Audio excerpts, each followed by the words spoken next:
Hello, YouTube. I wasn't planning on making a review video for Blair Logistics out of Birmingham, Alabama, which is a kind of an offshoot of P&S Logistics or uh, whatever. But I feel like it's kind of necessary at this point because uh,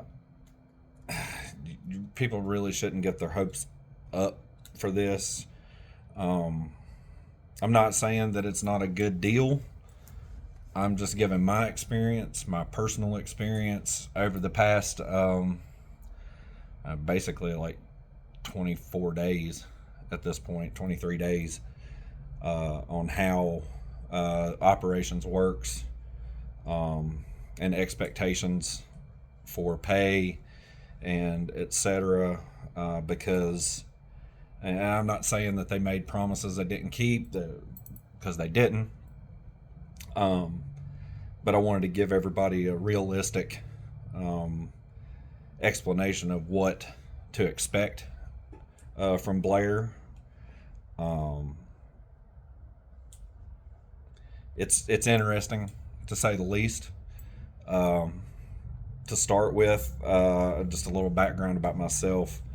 I have 12 years of driving experience, with about half of it being flatbed, and I've been leasing trucks for about 5 years.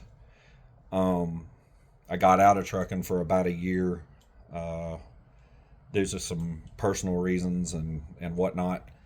Um, when I decided to get back into it, I started contacting companies, and Blair Logistics popped up on my radar. Um, the recruiter was very knowledgeable. She gave me a lot of insight into the company and what to expect, as far as uh, being honest about pay and how it works with starting a lease. Um, so one thing uh, that I will tell you to expect is what they call the cap, the pay cap.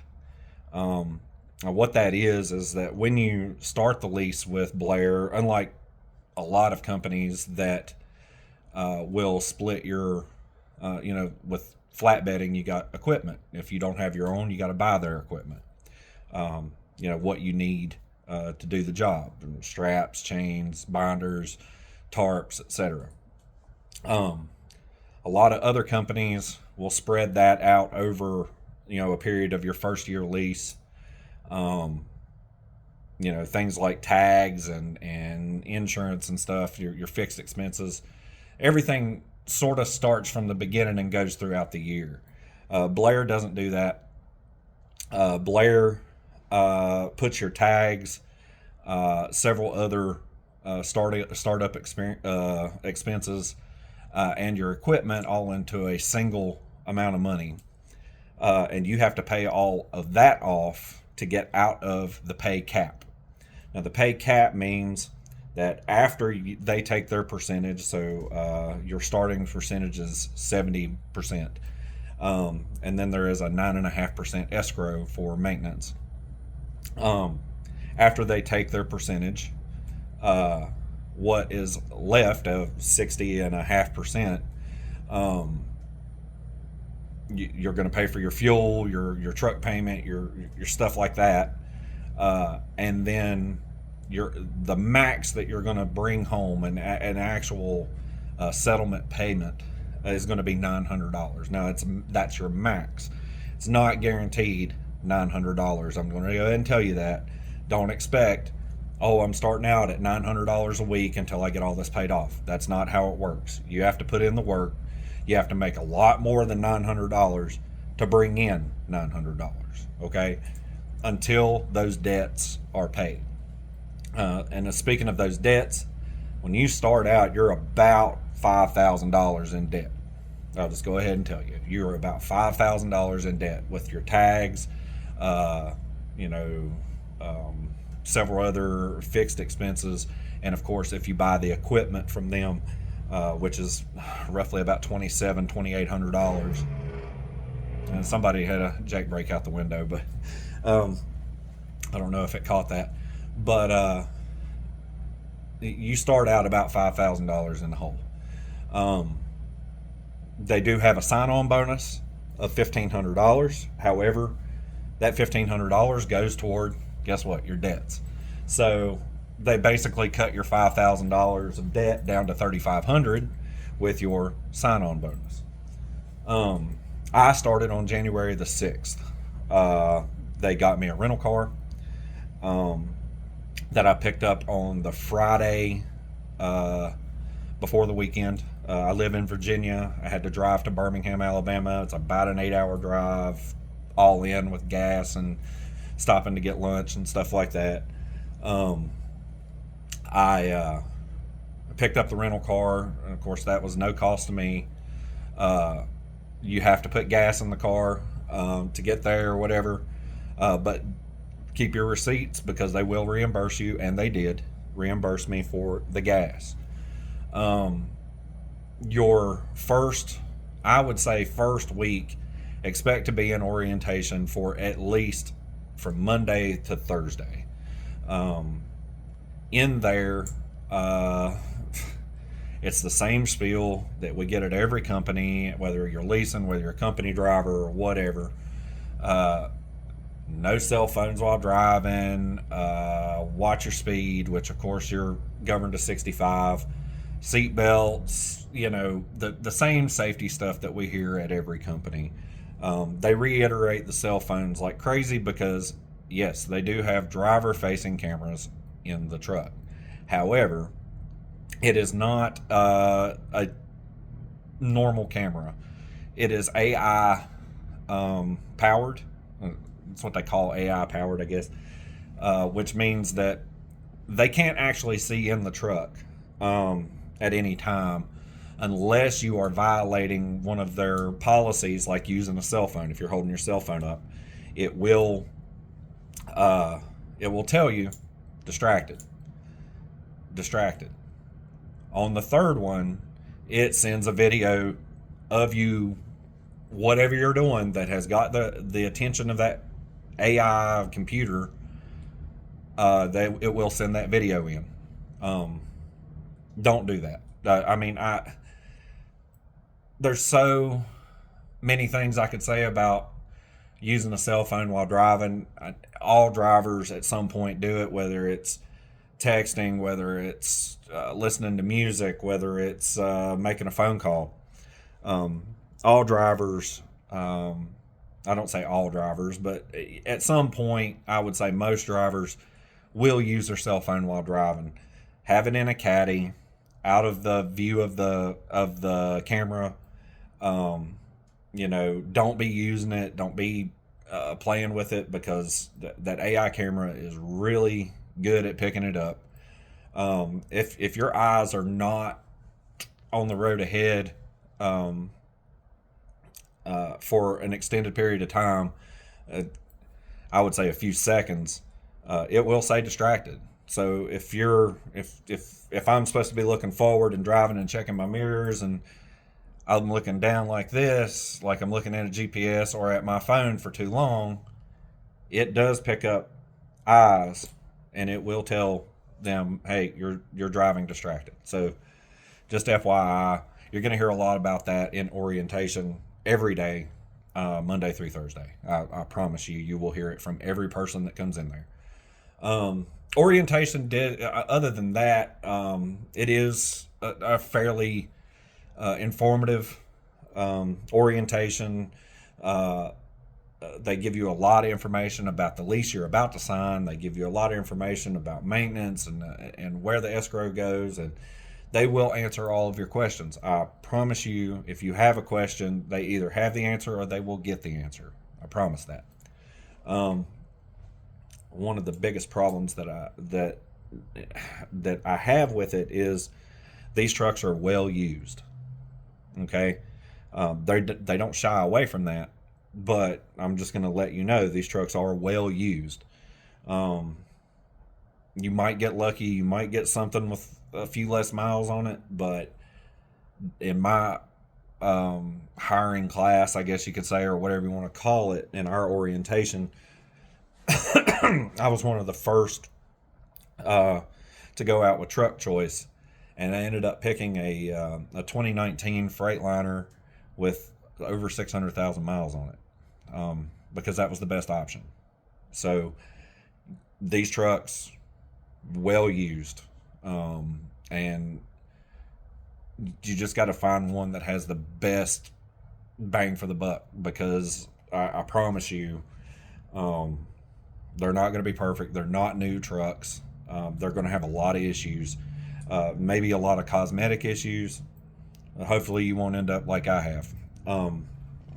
So, getting into that, the first week, of course, once you get in the truck, you get seated in the truck.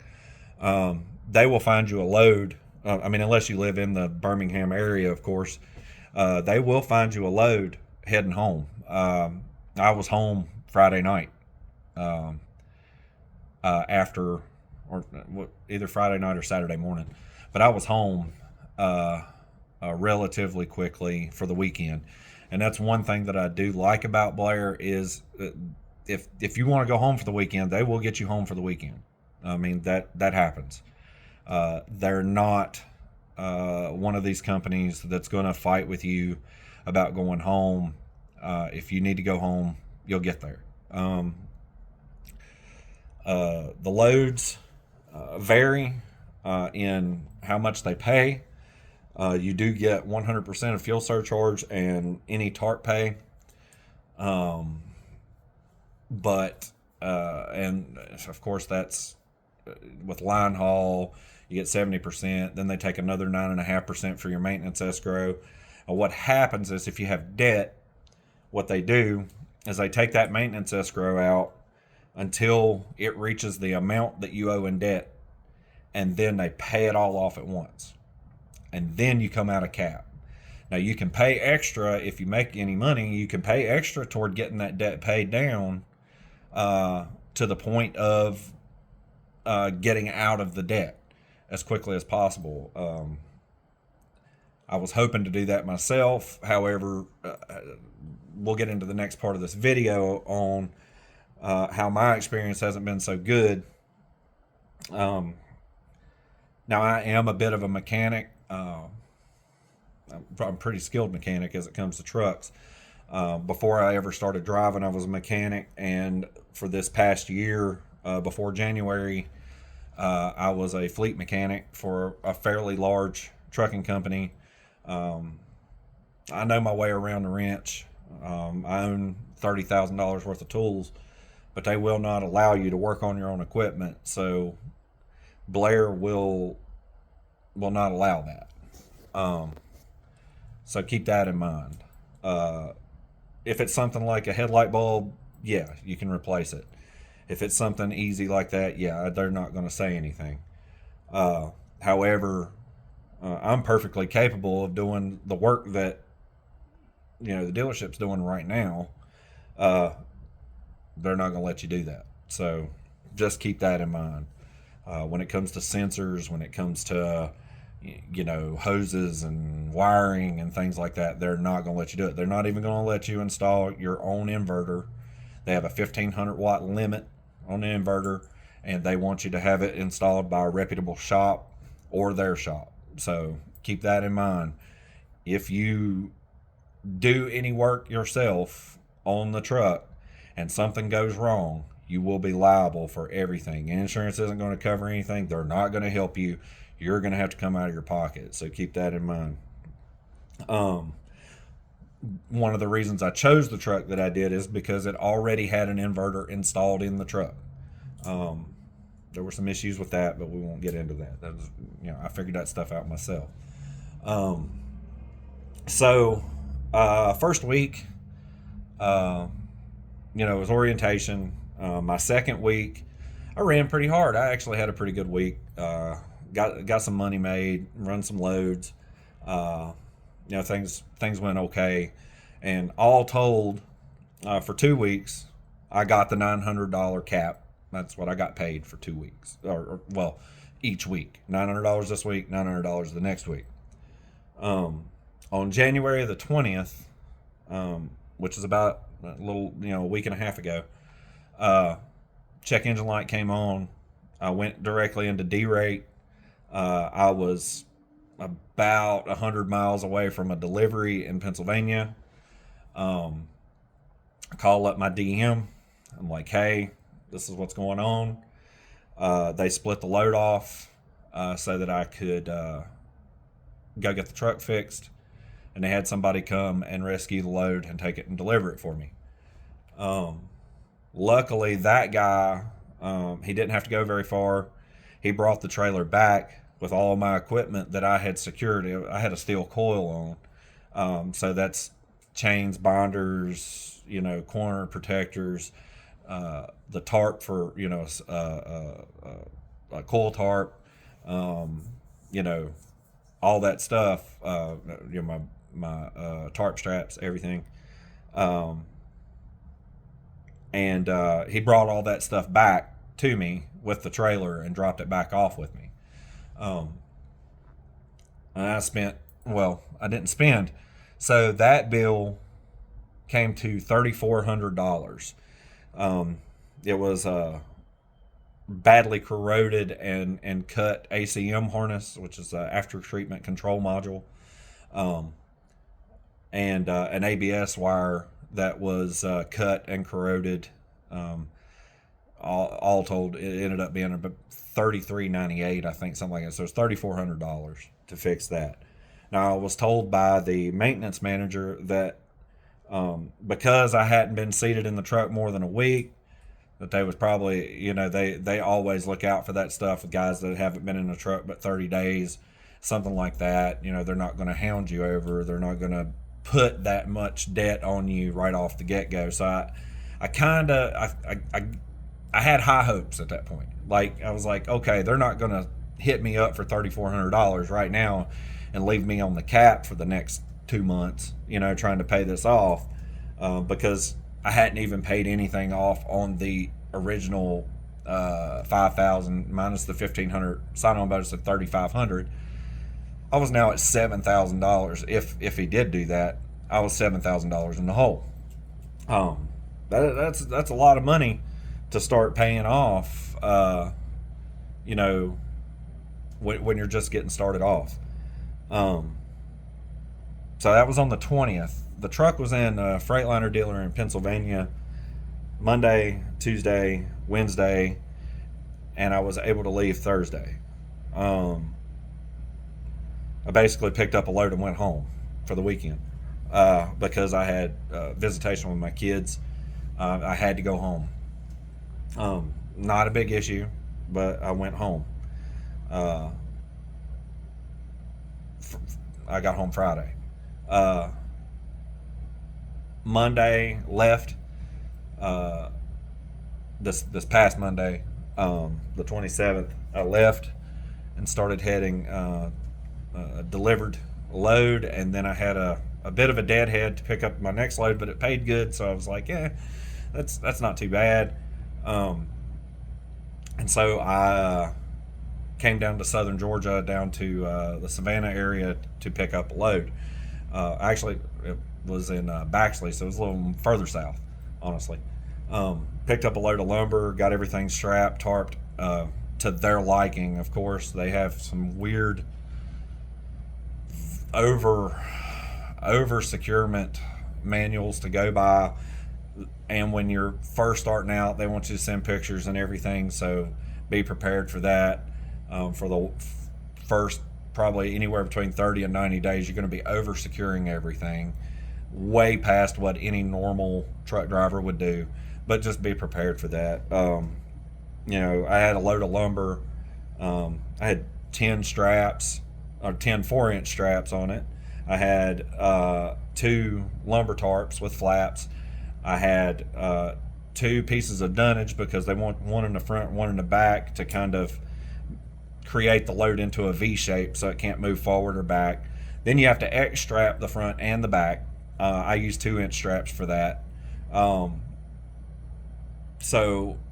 then of course I would recommend, if you buy their equipment, go ahead and get more tarp straps because they don't give you enough. I'm just going to go ahead and tell you that. Um, but I get that load loaded, tarped, ready to go, scaled out, leave the shipper. 2 miles up the road, check engine light comes on. Not 30 seconds later, the second check engine light comes on. Not too long after that, I'm derated to 55 miles an hour, and it feels like the truck has 3 horsepower. I mean, it was not pulling, a 46,000 pound load of lumber for anything. I call in. I pulled over a truck stop. I call in. I tell them what's going on. I was like, look, I just did $3,400 worth of repairing on this thing. Now it's doing basically the same thing. Not sure what to do here. I'm gonna crawl up here and see if something unplugged or something, which I did. I crawled up and under the truck myself to check everything out, and I see that the def pump is covered in the white def crystals. When I say it looked like somebody had iced it with a spatula.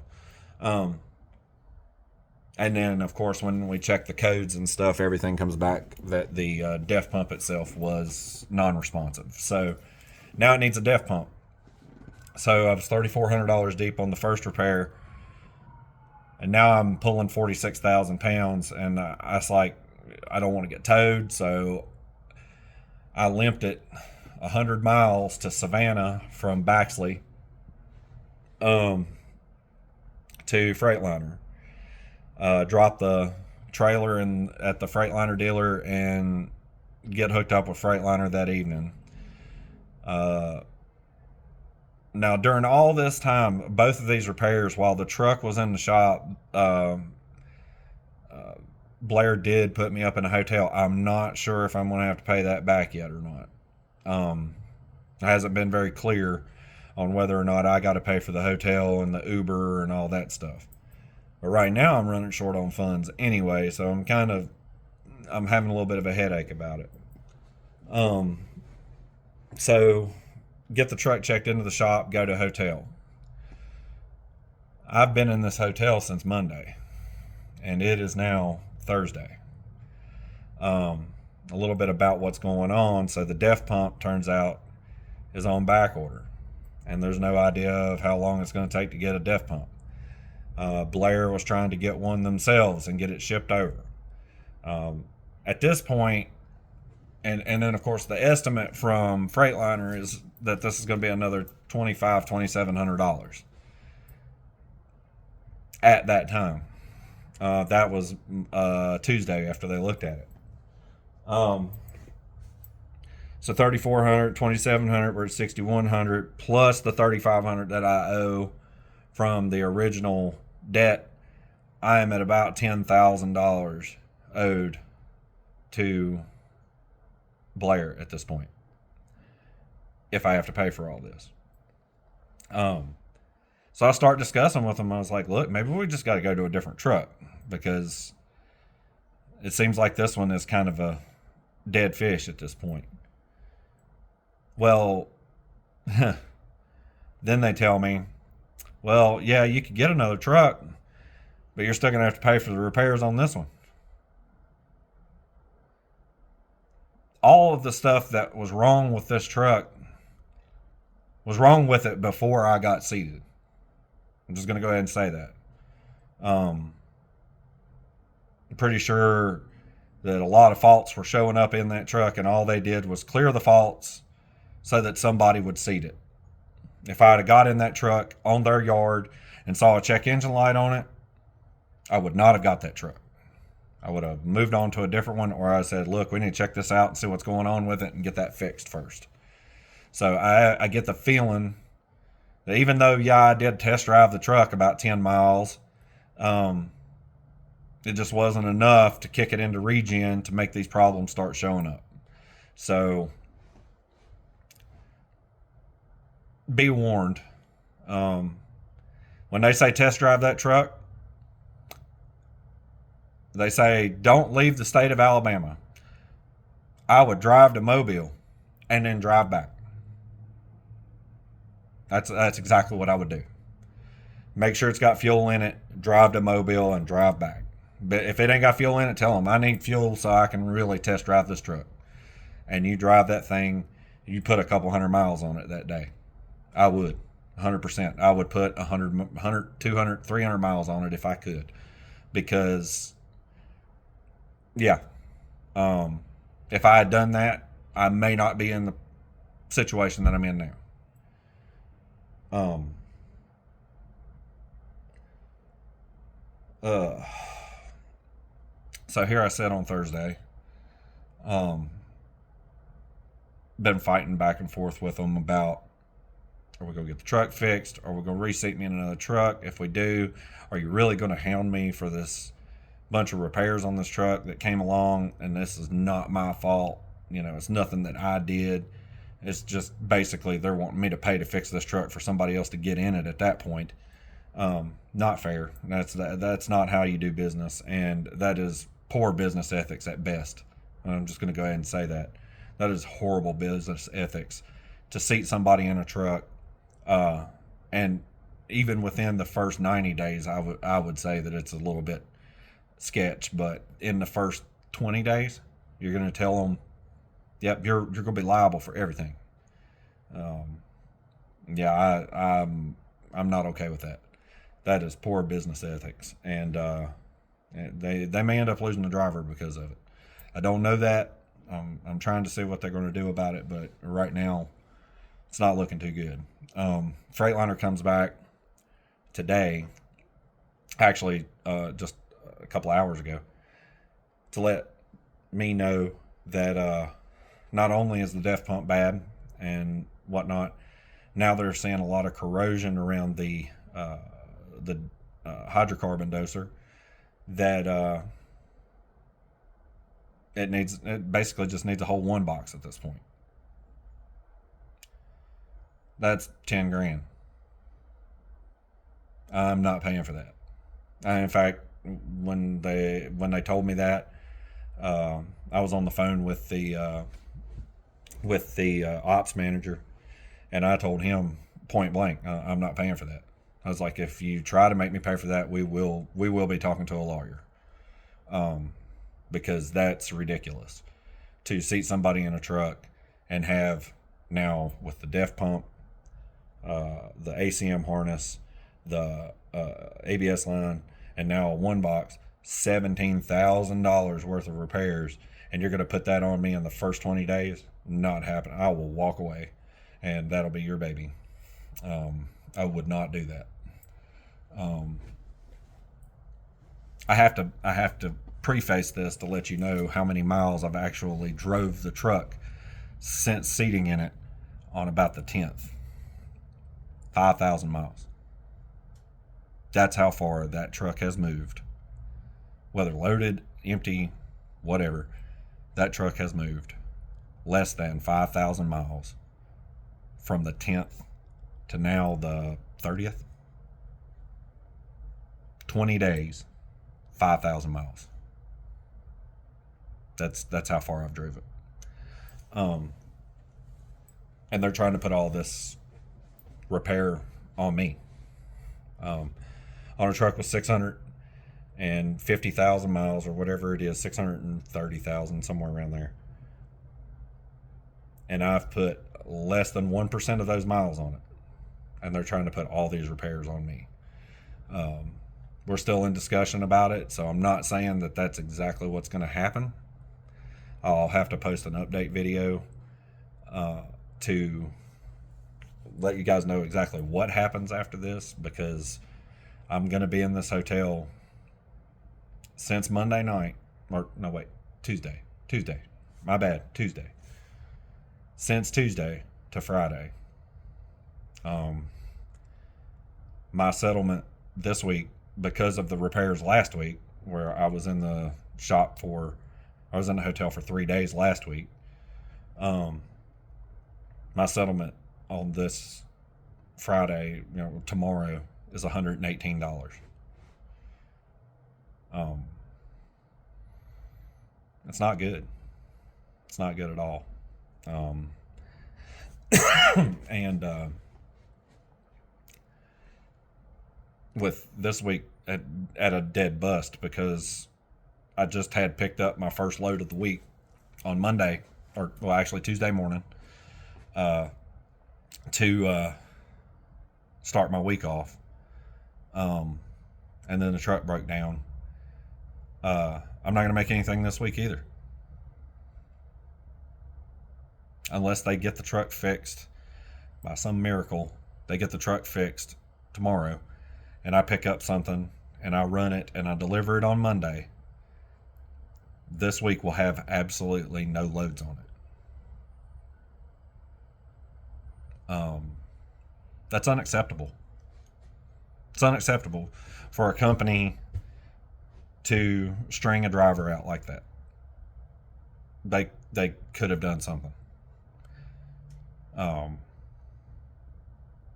They'd rather pay for you to sit in a hotel and go broke and rack up a bunch of debt and then be stuck paying that debt off to get to a point where you can start making money, then they could have on Tuesday said, check that truck out to Freightliner. Freightliner checks it out and says, okay, this is what it needs. Well, that's not going to be done this week. They could have put me in a rental car, told me to pick up, grab my clothes and come out, and we'll start looking at a different truck, or we'll get you a loaner truck so you can make some money until yours is fixed. And we're going to get it fixed right. And I shouldn't be liable for all that money. I should not be liable for those repairs. Those repairs were needed before I signed the lease. I checked the truck out the best I could, but when it's 5 degrees outside and, you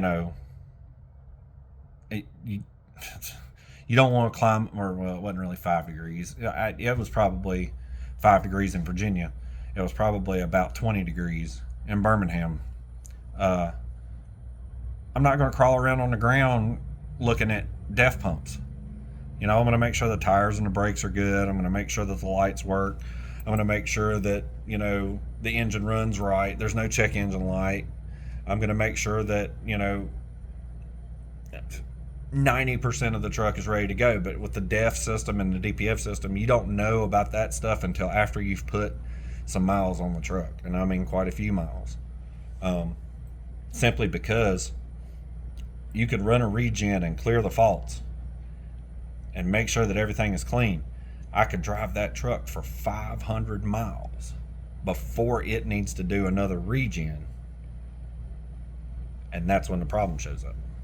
So basically, that's about what happened. I mean, I put about 1,000 miles on the truck, and started having issues. The first issues I started having was ABS, but it was coming and going with the weather. And then I had the first, after treatment issue. A lot of money fixing in that. I don't want to make this video any longer than it needs to be, but I'm not sure what I'm going to do at this point, whether I'm going to stick with Blair. I really would like to, because their lease, if I had a good truck, or they get this truck fixed and they are reasonable with this repair as far as me paying for it, I'd be willing to pay some of it, but I don't think I'm liable for it. I could walk away right now and not have to pay a dime of it, so we can keep that in mind. But I'm not one to use the first experience as a reason to walk away. I'm not a quitter by any stretch of the imagination. I would like to see things go better. And I guess we'll see tomorrow on Friday what their plan is and what we come up with. Right now they're talking about taking the repairs, which is like over $7,000, $5,000, something like it, I don't know, $6,100, and re-signing another lease, which would take that $6,000 and split it up into the lease. Maybe it puts a few more weeks on the end of my payment. Maybe it takes my payment up from $550 a week to $575. I don't know. but it's